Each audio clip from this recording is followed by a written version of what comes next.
Hello and welcome to this video. Today we will be addressing the question, how did people living in the American colonies rationalize the opportunities that some people got and the oppression that other people suffered under? There's a lot to unpack, so let's get to it.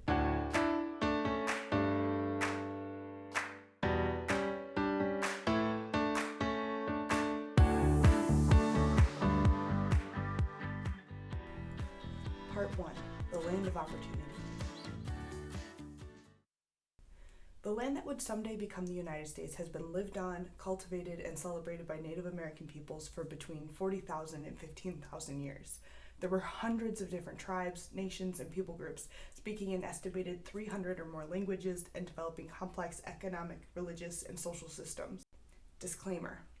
Just like it is wrong to lump all African peoples together, or all Asian peoples together, or all European peoples together, it is wrong to push all the different Native American nations into one group. Yet today we are used to thinking of Native Americans as one homogeneous culture, which is not true or accurate. To cut down on time in this video, I'm going to use some generalizations about Native American nations and cultures, but this doesn't mean that what I'm saying is true for all Native American groups or individuals. We don't really know how many Native Americans were living in the Western Hemisphere at the time of European arrival because so many Native Americans were killed by disease. Whole nations disappeared, and the survivors often formed new tribes and groups out of the remains. Many archaeologists and historians estimate that around 90% of Native Americans alive before Columbus sailed to the Caribbean islands died of disease and disease-related causes. Most of the diseases were introduced to Native American people in Central and South America by the Spanish in the 1500s. Unlike West Africans, who we will be talking about shortly, Native Americans had never been exposed to viruses and diseases like smallpox, influenza, cholera, measles, mumps, and more. Because of this lack of exposure, the diseases spread quickly through communities and along trading networks. By the time the British arrived in the early 1600s, the population of Native Americans was already extremely reduced from what it had been a century earlier. The diseases which decimated the Native American population meant that communities had been wiped out and those that survived were moving around. This is one of the reasons that the Americas had such a low population density. Compared to Europe, which was densely populated, North and South America seemed to be a place in which Europeans could find untold riches and space. The land that the Europeans were encountering had not been farmed to exhaustion. The waters were not yet polluted by byproducts of manufacturing and human and animal waste, and there was timber to build homes, businesses, and cities. In addition, land in Europe was owned by a small group of elites, which left the majority of the population without a chance to gain wealth or change their social situation. In the Americas, Europeans didn't recognize Native Americans' ownership of the land, so in their eyes it was free for the taking. In Central and South America, European conquistadors and conquerors exploited Native American lands and labor to export gold, silver, and cash crops like sugarcane and coffee. In North America, European merchants exploited native trading networks and lands to export furs, tobacco, and indigo. Many different European powers colonized the land that would make up the United States, impacting the culture, or food, language, traditions, holidays, etc., that still exist today in different regions of the United States. Spanish conquistadors claimed what would become Florida, Texas, and most of the American West. French fur trappers, traders, and missionaries claimed the Great Lakes region and the port of New Orleans. The Dutch established New York, which at the time was called New Amsterdam, and Delaware was originally founded by the Swedish. In 1741, Russian fur traders, trappers, and fishermen would claim Alaska as part of their country. And in 1609, British investors and merchants began the process of colonizing much of the American East Coast as colonies for the British king. Instead of trying to cover all these European powers and their enormous impacts on the lands and peoples they interacted with, we are going to highlight the British North American colonies. The reason we are focusing on Britain's relationship with the colonies is because many of the social, economic, and political systems developed while the colonies were under British control are the foundations for many of our social, economic, and political systems in the United States today. The British quickly pushed other countries out of the North American East Coast and governed all of the territory from Maine down to Georgia. To help with governing and organization, the British king gave charters to 2 different British trading companies, whose goal was to make as much money as possible.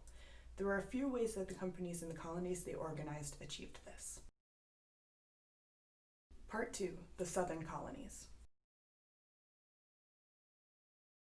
One of the companies was in charge of the South. In the southern colonies of Delaware, Maryland, Virginia, North Carolina, South Carolina, and Georgia, landowners began to grow cash crops. The biggest of the cash crops was tobacco. Tobacco had a growing market in Europe for two reasons. One, it was considered a sign of wealth if you could afford it, and two, it was and still is very addictive. Landowners knew they could make a killing if they grew tobacco, but growing it is difficult and it requires a lot of labor. Landowners had tobacco, they had the land to grow it, but they didn't have anyone to help with the planting, growing, harvesting, drying, and shipping of the finicky crop. Native Americans, who had been planting and smoking tobacco for generations, were thought by landowners to be a solution to their lack of a workforce. Hundreds of thousands of Native Americans were enslaved and forced to work on lands that their people had lived on for centuries. Native Americans were also shipped south to work sugarcane plantations in the Caribbean in exchange for indigenous people from the islands, who would be forced to work in the tobacco fields. There were a couple of problems that British landowners came across when they exploited Native American labor. One, Native Americans had friends and allies who would wage war with the British. Two, Native Americans knew the land much better than the British and were able to escape and disappear from their captors. And three, which was the most likely, Native Americans would die of disease, malnutrition, and mistreatment. After the period of enslavement ended, and in conjunction with the devastation wreaked by disease, the population of Native Americans on the North American continent was down to only 2 million people. Clearly, the exploitation of Native American labor was not going to solve the problems of British landowners in the American colonies. They needed to find workers from somewhere else. Meanwhile, Britain and much of the rest of Europe was going through a major economic depression. Many people were out of work and there was a shortage of food. Poor British citizens were desperate to get to the American colonies where they could advance their social and economic situations, but they had no money to pay for passage on a ship. Landowners and laborers made agreements with each other to solve their respective problems. Landowners would pay for laborers' passage on a ship in return for a promise to work for them. Most commonly, laborers would promise 7 years of work in return for passage. In many contracts, servants were promised land, seeds, and tools after they completed their years of work. The system is called indentured servitude. Many indentured servants were English, but landowners would also buy the labor of other European groups like the Irish, Scots, Welsh, etc. Indentured servants worked in harsh conditions and were often mistreated and malnourished. They did have some laws protecting them and they were able to sue in court, so they did have a legal identity, unlike other laborers that we'll get to soon. Most importantly though, upon release from service, they had an extremely important commodity: land. Land was important because it provided for colonists' basic needs like food, water, and shelter. But what made land different from other commodities was that land was inheritable. This allowed indentured servants, all of whom were white, to pass wealth on to their children and set up future generations for success.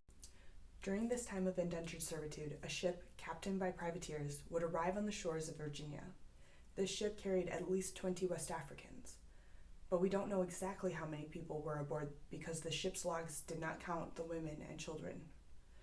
These West Africans would become the first enslaved Africans in the American British colonies. At first, West African enslaved people worked alongside white indentured servants and other white laborers and had many of the same protections that poor whites had.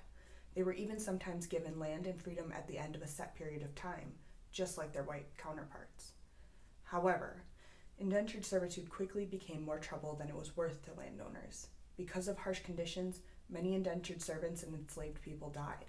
This meant that if landowners wanted more indentured servants, they had to pay costly passage aboard ships and train new people how to cultivate tobacco. The economic crisis in Britain was getting better, and only the most desperate British citizens wanted to become indentured servants. It was also getting harder to promise land to indentured servants. The British colonies were sandwiched in a fertile plain between the Atlantic Ocean and the Appalachian Mountains. Pushing west over the Appalachian Mountains meant conflict with Native Americans who lived there, and the French who had established trading posts and military forts in the area. Because landowners weren't paying for labor, it freed up the profits from their farms and plantations to buy more land, which in turn needed more indentured servants and enslaved people to work it, but also left less land to award to indentured servants upon the completion of their contracts. In short, it became cheaper and easier to buy West African enslaved people than it was to continue with the system of indentured servitude. It was during this time that many colonies, beginning with New York and Massachusetts, put laws in place that shaped the way slavery was practiced in the United States. Like other European colonies in the Western Hemisphere, a form of slavery called chattel slavery was developed in the British colonies. Slavery has existed in the world for as long or longer than complex societies have existed, and it still exists today, though it is often called human trafficking instead. Slavery has existed on every continent except Antarctica, but chattel slavery was different from any form of slavery that had ever existed in the world when it was formed. The name chattel slavery comes from the concept of personal property that is not localized. Chattel was often used to refer to livestock like horses, cattle, and sheep, movable property that owners could do with what they liked. For the first time, slavery was entirely race-based. For the first time, the condition of slavery lasted for an entire enslaved person's life, because unlike other forms of slavery, there was little to no chance of buying or working your way out of chattel slavery. For the first time, the children of enslaved people inherited slavery from their parents, resulting in children being born enslaved, working as enslaved people, and dying as enslaved people. For wealthy landowners in colonial America, buying an enslaved person was an investment. It is important to note that not all white colonials owned enslaved people. Most white colonials were merchants, artisans, business owners, and yeoman farmers. Slave owners were concentrated in the southern colonies, though they existed in northern colonies as well, and only the most wealthy colonists exploited the labor of enslaved people. Of the slave owners, very few owned more than 20 enslaved people. Yet this small portion of society were the ones who helped to make the laws, helped govern, and helped judge.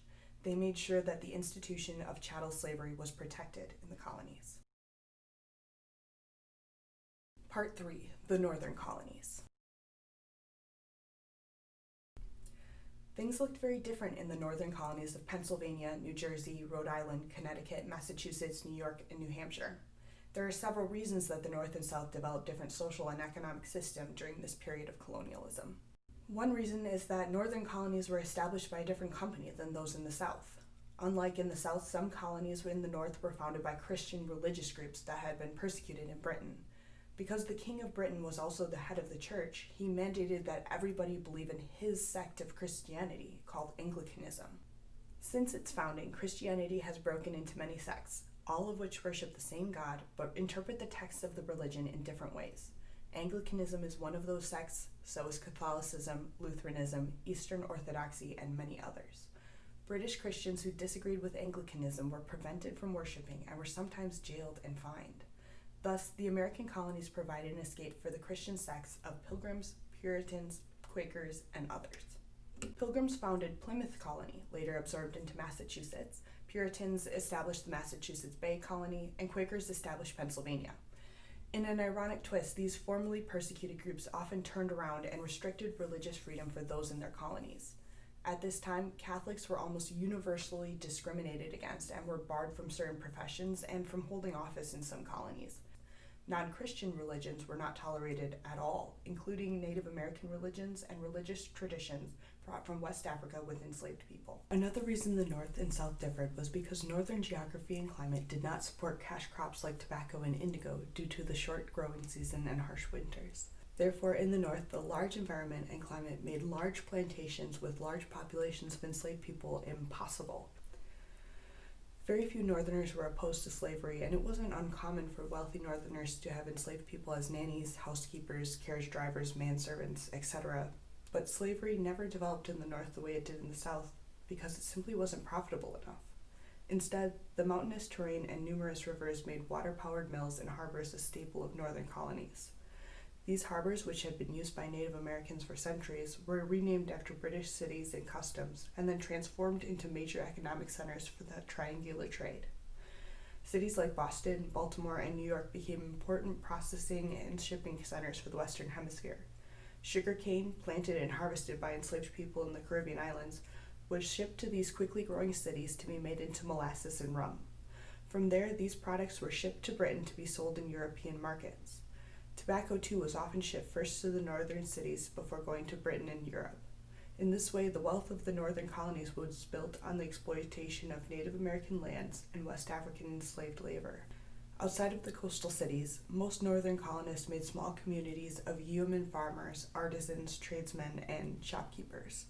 The heart of these communities was often the church, which helped celebrate important life events like births, deaths, and weddings, provided some education, and helped keep law and order. Part 4. Opportunities and Oppression. As discussed, people in the British American colonies were treated with vast differences in this period of American history. Today we have focused on the eastern coast of what would become the United States because it provided a foundation for the government that would soon form there and spread westward across the continent. However, the inequalities that we discussed in the British colonies were apparent in Spanish and French-controlled territories as well. American colonies were begun as money-making ventures, and for the most part, these business ventures were successful. The colonies became a place for white Europeans to get a new start and a chance to accumulate wealth to pass on to their children. These European immigrants worked incredibly hard to give themselves and their children a chance to improve their economic and social situations. We have to recognize and acknowledge the human cost at which these new starts came. Economic, social, and political systems that were developed at this time simultaneously created opportunities for white Europeans and oppressed Native Americans whose land and lives were taken from them, and West Africans whose freedom was taken and labor exploited. Knowing what you do now, how do you think the people living in the American colonies rationalized the opportunities that some people got and the oppression that other people suffered under? Why did they put these systems in place? How do you think white colonists viewed the colonization of the East Coast? What about the Native Americans or West Africans? What would you do if you were in their shoes?